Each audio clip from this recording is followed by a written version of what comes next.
का नाम है कर्दम मुनि। जब ब्रह्मा जी ने उन्हें प्रकट किया तो आदेश दिया, बोले जाओ इस सृष्टि को आगे बढ़ाओ गृहस्थ धर्म के माध्यम से। तब कर्दम मुनि ने यह कहा, बोले महाराज हे पितामह, पहले मेरी इच्छा है कि मैं भजन करूं भगवान का।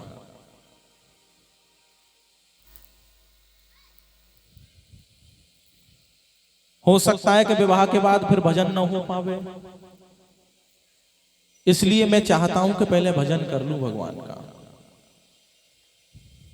पितामह ने कहा, तब क्या कह दिया? बोले मैं अभी भजन करना चाहता हूं, गृहस्थ धर्म को हाँ निभाऊंगा, गृहस्थ धर्म का पालन करूंगा, उसमें प्रवेश करूंगा, लेकिन कब? पहले अपने लक्ष्य को प्राप्त करने के बाद, पहले भगवान की प्राप्ति कर लूं, फिर मैं आपके आदेश का भी पालन कर लूंगा। जीवन में ध्यान रखना भैया, भगवान को पूजा पाठ शुरू से ही करो, मैंने पहले भी बता चुका हूं।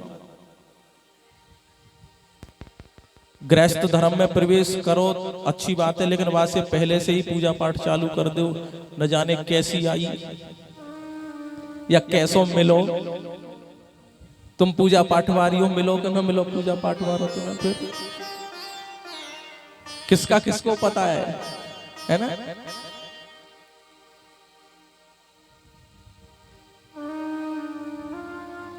इसलिए शुरू से ही भगवान का भजन करो, पूजा पाठ करते रहो। गृहस्थ धर्म को भी निभाना है, ये नहीं है कि हम तो शुरू से ही सन्यासी हो जाएं। गृहस्थ धर्म भी बहुत जरूरी है, क्योंकि गृहस्थ धर्म को पा करके ही भगवान को पाया जा सकता है। सभी आश्रमों में गृहस्थ आश्रम सबसे बड़ा है। क्यों बड़ा है? बोले महाराज खुद का पालन पोषण करना, बच्चों का पालन पोषण करना, अतिथि का स्वागत करना, व्यापार को देखना, व्यवसाय को देखना, और फिर उसमें से भगवान के लिए समय निकालना। इसलिए गृहस्थ धर्म सबसे उच्च धर्म है।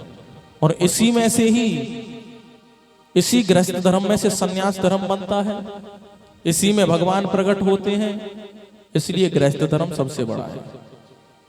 संन्यास धर्म में से गृहस्थ धर्म आ सकता है, लेकिन गृहस्थ धर्म में से संन्यास बन सकता है।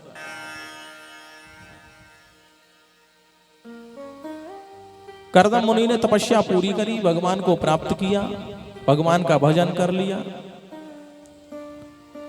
एक दिन मन में इच्छा प्रकट हुई, बोले पिताजी का जो आदेश है उसका भी पालन अब मैं कर लूं। भगवान की प्रार्थना करी, भगवान नारायण प्रकट हुए। भगवान ने कहा, अब क्या इच्छा है तुम्हारी? तब कर्दम मुनि कहते हैं, बोले प्रभु इच्छा यह है कि पिताजी के आदेश को पालन करूं। पिताजी ने आदेश दिया है कि सृष्टि को आगे बढ़ाओ, और सृष्टि आगे कैसे बढ़ेगी? एक पत्नी होनी चाहिए।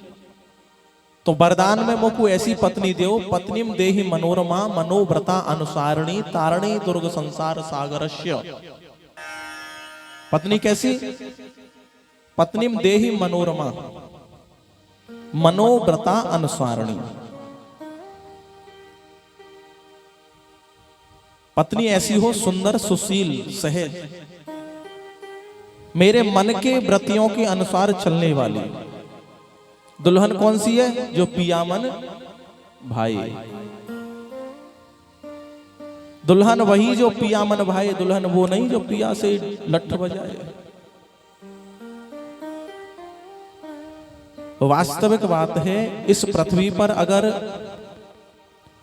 जिस पुरुष को पत्नी उसके अनुकूल मिल जाती, अनुकूल का मतलब उसके हिसाब से चलने वाली, और उसके मन के व्रतियों के अनुसार चलने वाली, उस पुरुष के लिए इस पृथ्वी पे ही स्वर्ग उतर आता है, स्वर्ग के सारे सुख भोग लेता है वो यही।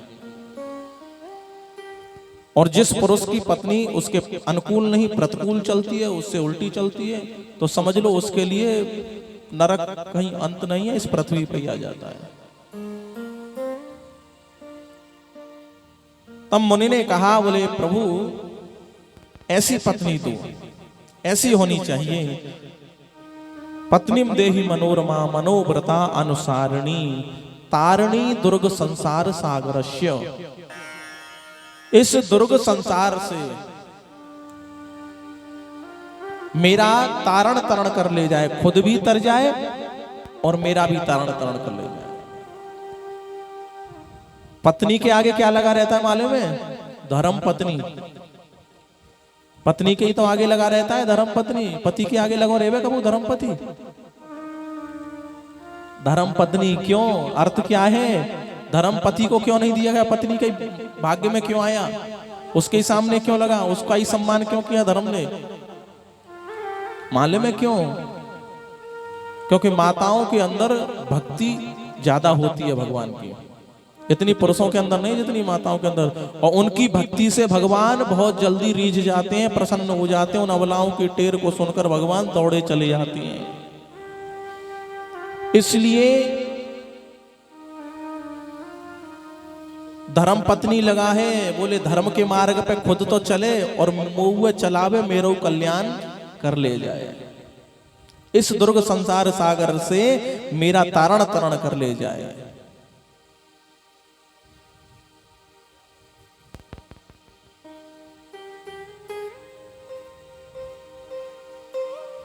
इसलिए महाराज ऐसी पत्नी होनी चाहिए।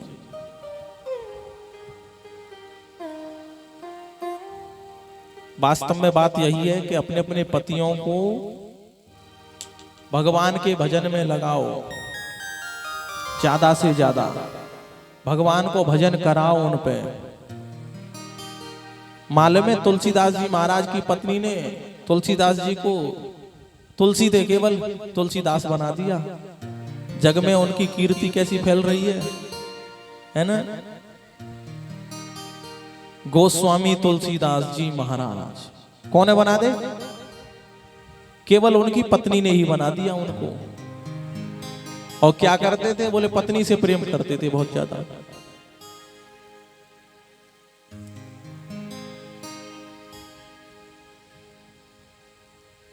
ये पत्नी का जोड़ा क्यों होता है ये समझ लो पहले तो।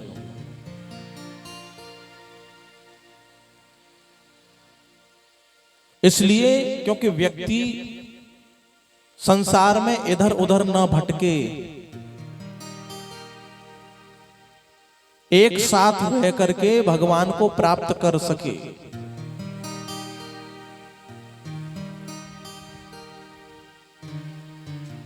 तुलसीदास जी महाराज बहुत प्रेम करते थे। पत्नी पत्नी चली गई ससुराल, लेके थैला डंडा पहुंच गई ससुराल। मार्ग में नदियां मिली, वहां में एक मुर्दा बहा चला जा रहा है, उसको नाव समझ के पल्ली पार हो गए। रात्रि के वक्त जब घर पहुंचे, ससुराल पहुंचे तो किवाड़ बंद थी।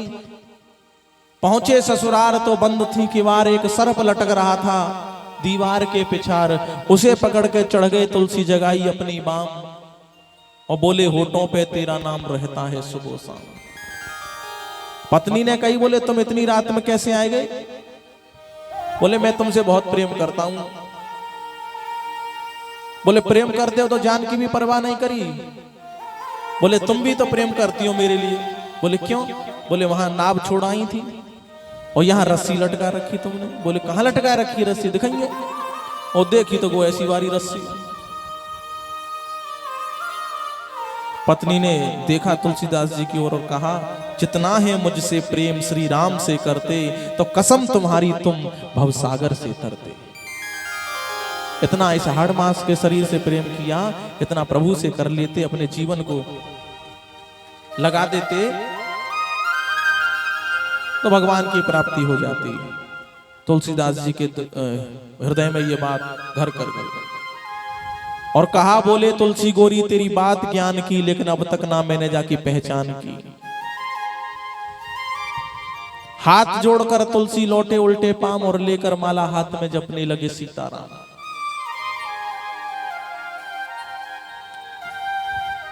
और भगवान का दर्शन भी हो गया, रामायण भी लिख डाली, सब कार्य संपन्न हो गए। इसलिए पत्नी के सामने धर्म लगा हुआ है। सुदामा जी की पत्नी ने क्या किया? सुदामा जी मन में ये विचार करते थे, मैं कैसे जाऊंगा श्री कृष्ण के पास, मैं तो फटे हाल हुए, कुछ नहीं है मेरे पास। लेकिन पत्नी उनको समझा रही है, बोले जाओ तो सही, जाओ तो सही, एक बार उनके सामने खड़े तो हो जाओ, तुम्हारा उद्धार हो जाएगा, तुम्हारा कल्याण हो जाएगा, तुम पर प्रभु कृपा कर देंगे। अरे वो तुम्हारे वस्त्रों को नहीं देख रहे हैं, वो तुम्हारे भाव को देख रहे हैं, वो तुम्हारे सर की पगड़ी को नहीं, तुम्हारे आचरणों को देख रहे हैं। जीवन में ध्यान रखना इस बात को कि भगवान ना ही किसी का धन देखते हैं, ना ही किसी का तन देखते हैं, देखते हैं तो केवल मन देखते हैं।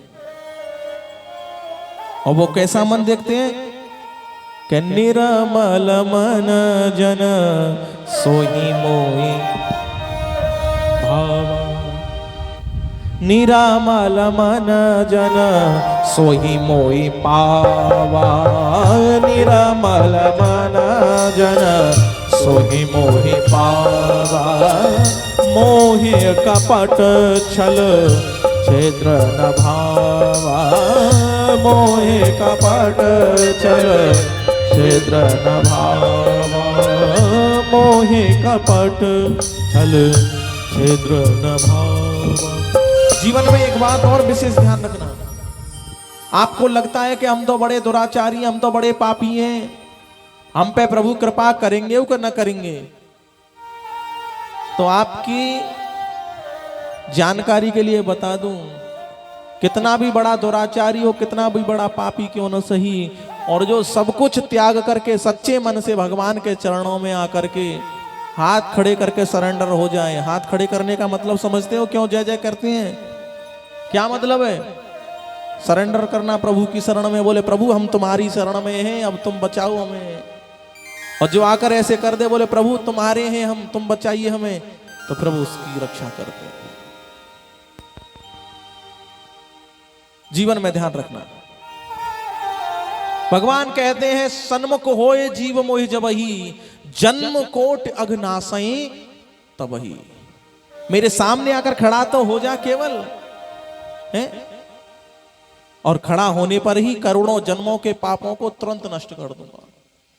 लेकिन तू खड़ाऊ न है पावे तो फिर वाकू कहा करूं, जो पे दुष्ट हृदय सोई होई, मोरे सन्मुख आव न सोई।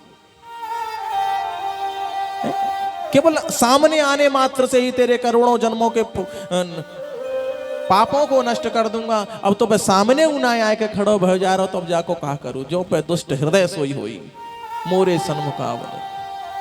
इसलिए जीवन में ध्यान रखो, भगवान की शरण में ही आओ, भगवान ही कल्याण करेंगे।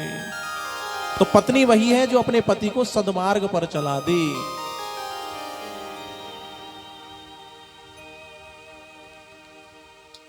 भगवान से वरदान मांगा, बोले प्रभु ऐसी पत्नी दो जो मेरे मन के व्रतियों के अनुसार चले। भगवान ने वरदान दे दिया, बोले जाओ आज से तीसरे दिन